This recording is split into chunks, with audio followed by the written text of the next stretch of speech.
What is going on, everybody?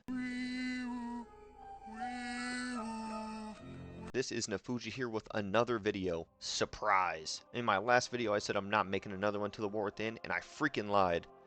Anyway, in this video I have a pretty cool topic I wanted to go over. I've been wanting to make this for a while actually, but with the War Within literally right around the corner and Raid just under a month away, I really thought this would be a good time to make this topic. But there will be timestamps below for you to jump ahead if you think that, certain parts seem more relevant to you and whatnot.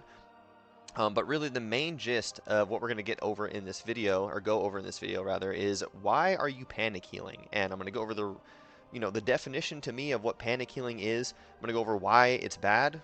We're going to touch a little bit on healing assignments, and if you're not using them, why I think they're beneficial, and kind of dive into all of that. So thanks for jumping along. Again, timestamps are below if you need them, and let's go ahead and get right into this. Alright, so to start, I really just want to talk about the difference between what planned healing looks like and what panic healing looks like. So to me, planned healing means you fully understand the fight, or if it's progression, you at least understand what you're planning to do for the night.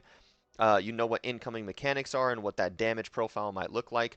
And panic healing is going to be, the act of healing either completely unprepared or mismanaging your healing cooldowns and resources during mistakes, whether that be you made a mistake in your positioning or your own cooldowns, or your raid as a group made a mistake. Maybe there was more damage than you were anticipating, and your reaction to that was the panic healing. And so I'm going to kind of go over the differences in that and why I think panic healing is really bad. So again, there's going to be two main types of quote-unquote panic healing that I'm going to be focusing on. The first type is pretty simple. It's just not being prepared, right? So not understanding the fights, not knowing the mechanics, at least on some level going into prog, not knowing what the damage profile looks like or what you, as your healing spec, are responsible for in that fight. And the second one, which is the more egregious of these, is using a massive cooldown outside of when it's planned to be used, or going through the whole fight YOLO healing or winging it, if you will. And that's kind of what the main portion of the panic healing is that I wanted to focus on and what I think is bad, right?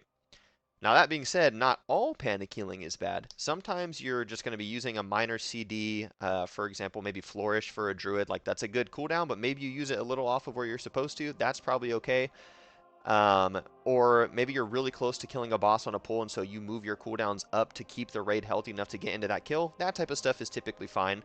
I'm focusing more on, hey, I'm supposed to trank this big mechanic, or we're supposed to use revival for this big mechanic, and it's not there for some reason. That is the main point that I'm focused on. Now, a few things real quick I want to note before I kind of really jump into the meat and potatoes here is that not every single raid group is going to use the same type of assigned healing that other guilds do, like myself. And if that's the case, maybe some of this isn't as relevant to you, but that being said, you should probably just watch anyway because I want more views. So, yeah. So let's go ahead and jump right into this. So when I'm talking about planned healing, I mean in some way, in some level, you have a spreadsheet somewhere, or you have a raid leader that has a layout of when you're supposed to be using certain healing mechanics on certain bosses. That's what I mean. And so that is kind of the setup phase, right? Watching guides on YouTube, sending the guides to your guild, getting those healing assignments put into that spreadsheet or whatever it may be, and going into the fight prepared. And that's kind of, what the planning phase should look like. And now, in most Mythic Prog guilds, at least in my experience, you can expect every healer to have somewhere between 1 and 3 healing cooldowns or ramp windows assigned for them to cover specific mechanics. The reason for that is that's going to ensure that there is like a consistent healing pattern that is going to keep the raid healthy or at a certain health level going through the rest of the fight. And it's almost like a second type of prog for healers to get used to. It doesn't take as long as normal prog, obviously, but getting used to that rhythm of when you're going to have abilities up and if you should use other things to augment that healing is really another thing healers get to focus on in raid. Another example of that is going to be like a Mistweaver monk that is supposed to be casting Revival 2 minutes into a fight every single pull to cover a mechanic, or a Resto Druid using Trank 3 minutes into a pull every single time to deal with a ticking raid-wide dot, right? Those are some examples. Now, outside of just the specific cooldowns being assigned, every single healer is going to have to learn the fight, just like the DPS, and the healers are going to need to learn to manage their own output for that fight, meaning they're not just going to go when the boss is at 50% HP and you still have 4 minutes left to go. They need to kind of know when they should be spending and when they should be drinking mana pots and etc., right? And that kind of goes for every healer. So regardless if you're playing a ramp healer like Mistweaver, Druid, Disc Priest, Prez, or if you're playing a more, spot healing focus build, burst healing like H-Pal, H-Priest, Resto Sham, everybody should have a rough idea of when that damage is coming out. You prepare for that damage differently, but every healer needs to know when that's coming out, or we fall into the panic, right? So really when it comes to panic healing, now that we've kind of touched on what the setup looks like, there's a multitude of ways you can be panic healing. To put it simply, though, panic healing through all your resources is very bad. Again, what I just mentioned with going very early in the fight. And even worse than that, using a big assigned healing cooldown in a pinch when there's a mistake or extra damage that wasn't supposed to happen. When you do that, it's really just pushing your wipe back in most scenarios. So what I mean by that is if you are meant to use Rewind as a preservation evoker at 4 minutes on the dot, but something crazy happened at the 2-minute mark and you used Rewind just to save that pull, you're probably going to be wiping around 4 to 5 minutes that pull, or 4 to 6 minutes during prog. Not always, right? But there is going to be a very distinct lack of throughput right at that moment when you are meant to use Rewind. That's not always going to be the case, but especially during prog and especially during middle of the raid to late raid bosses, it is definitely going to be a cause of wipes. Now, a really easy way to see if that's the case is by pulling up your pulls in Warcraft logs, and you're going to want to go into the replays, take a look at the play, and if you are consistently wiping in areas where there are assigned healing cooldowns, you should see who's assigned to be using that healing cooldown, open up their casts, and take a look at when that cooldown is being cast to ensure it's being cast when it is assigned to be cast. And if it's not, if it's just either being skipped by mistake or being used earlier than it should have been, that is going to be a healer caused wipe most of the times, right? Now the big brother to making that mistake is when, let's say you are assigned to use a big cooldown multiple times through a fight. So for this example, we're going to say a Mistweaver monk is meant to use revival at the 2-minute mark, the 5-minute mark, and the 8-minute mark. Now, something crazy happened at the 1-minute mark, and that Mistweaver monk used revival at 1 minute. Now, that cooldown is not available when it was supposed to be used originally, and it's additionally going to be up off cooldown earlier than it was supposed to be, which for a lot of healers is going to entice them to use it again outside of when it was assigned, because now they're on like this whole new regimen of when they're using that cooldown. And that can lead to pulls where you're using the wrong timing for that cooldown somewhere between 1 and 3 times, which is definitely going to lead to a wipe like 90% of the time. There's 3 distinct mechanics lacking burst healing now because of that, right? And if you're not just flat out wiping at those like pinpoints where you're missing your timing, something even worse is happening, and that every other healer is freaking out and blasting heals into people for damage they weren't expecting, and they're likely all going to be going out of mana way earlier than they should have been, right?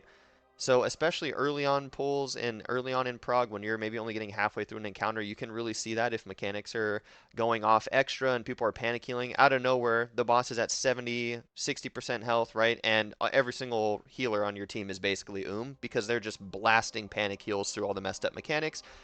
As you get further on in pulls, that should really not be happening anymore. And obviously there's going to be a little bit of it at the start of every boss, but it's only going to keep happening if there's big healing cooldowns being missed.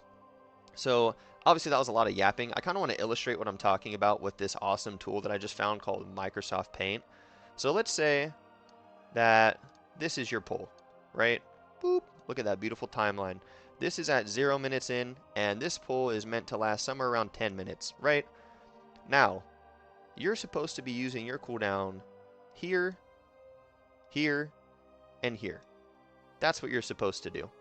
However, you're consistently using it here, here, and here. What's happening? All of the damage in here, in these brackets, and more importantly, in these circles, all of that damage is going to be unaccounted for by the missing cooldown, which is here. Additionally, this is all wasted mana in these circles here, more than likely. Like, let's just say your entire raid during one of these mechanics is expected to go from full HP on all 20 people. So you have 20 members at 100% HP. And that mechanic hits And now they're meant to all be at 50% HP. Every single person in the raid. So now you have a 20-man raid going from 100% to 50% HP, right? And if you had revival or rewind, the recovery process, by the time you get from, you know, this red line to maybe here, or, you know, somewhere closer, like literally right after the mechanic, you're supposed to use a cooldown that brings your homies back up to, you know, 90% HP, 100% HP, and then the other healers are helping. Now, instead of that happening, what's happening instead here is you have 20 people at 100% health. They get blasted, and now you have 20 people at 50% health. And then you don't use a cooldown. So instead of them being healthy here, maybe they're not healthy until this point in time. There's other mechanics happening, so you don't use a big cooldown right away, and no one else uses their CDs. You're able to get everyone roughly to 70% HP. But then, you know, that other mechanic hits that does ticking damage, and now what's supposed to happen is your raid's supposed to be at 70% HP, but because you didn't use their cooldown, now you're at 50% HP, right? And then everyone's meant to heal that up before the next mechanic, but then there's another mechanic, and that hits you down to, you know, 40% HP. Well, now in this scenario, you're only going to be at 20% HP. So obviously this is getting a little diluted, but I hope that helps put the point across as to why panic healing can really screw shit up. And let's say after all of this, you guys somehow make it to here. Guess what? You're going to have 4 healers. You want to know how much mana they're going to have? None. When maybe they should have had some, right? That is the big problem here. Now, we all have big egos. I have a big ego. You probably have a big ego. Let's just all remember, we all suck. I suck. You suck. We all suck, right? And what I mean by that is we're all improving. So if you are the one making a mistake with your healing cooldown, it happens. There is a holy grail silver lining to all of this. There is always some clutch potential in a pull. Now, maybe you don't want to wipe right away when you miss a healing cooldown, but if you just communicate this, there is a chance that it's recoverable. So let's say you're supposed to revival at 2 minutes, you use it early, you die, whatever. You just calm out that that healing cooldown isn't going to be available. Suddenly your healers are going to be expecting there to be more damage, and they can maybe try to recover. Odds are it's not going to be the prettiest pull still, but, you know, it makes the panic healing a little better. Now, the other crappy thing with this is it's affecting your own throughput. Speaking from my experience, I'm the healing lead in my guild, Mass Darkness, on Illidan. I do all of the healing assignments. I try to tweak them in a way where every single healer is going to be able to use their big cooldowns as many times as possible in an encounter without wasting too much downtime or killing the raid. Meaning, if we have a monk and a druid, we're both going to try and use our big cooldown between 2 to 3 times in a fight. I'm not going to give the monk one use of their cooldown, and then the druid gets to use theirs 3 times. Typically, most raid groups function this way because you want to use those big cooldowns as many times as possible. So if you're panic healing because you want more HPS on that meter, again, you might actually be making it worse for yourself by not just following the assignments. And if you genuinely think that you're not getting as much throughput as you could be, all you got to do is talk to whoever makes the healing assignments and go through that with them, right? Anyway, that is kind of the gist of what I wanted to go through. I hope after all the yapping and like the illustration that I did that it kind of makes a little more sense as to how bad this issue actually is. I hope you enjoyed this video. I hope you enjoyed the Fuji yapping that is so coveted amongst many, and I will catch you guys just around the corner in the War Within. See ya.